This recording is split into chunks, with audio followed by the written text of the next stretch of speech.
हाय, आज मैं आप लोगों से शेयर करना चाहती हूँ कि डायबिटीज और प्री डायबिटीज में क्या डिफरेंस है। देखिए, जो अगर हमारा blood sugar level empty stomach पे 100 के नीचे आता है तो हम नॉर्मल है, और प्री डायबिटीज में दैट इज बिटवीन 100 to 129, और अगर ये एक्सीड हो जाता है मोर देन 129 तो हम डायबिटीज में आ जाते हैं। तो सेकंड किस तरह से पता चलता है? सेकंड होता है post prandial sugar level test करना।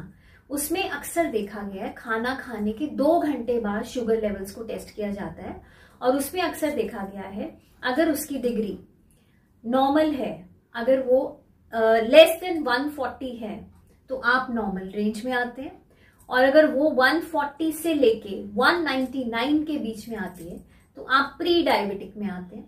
और अगर खाने के 2 घंटे बाद यानी पोस्ट प्रांडियल शुगर 200 से ऊपर चली जाती है खाना खाने के बाद, तो आप डायबिटीज में आ जाते हो। और रैंडम टेस्टिंग होती है, रैंडम शुगर लेवल टेस्ट करें कभी भी खाने के 2 घंटे बाद और वो 200 को एक्सीड करती है तो वहां पे आप डायबिटिक हो चुके हैं।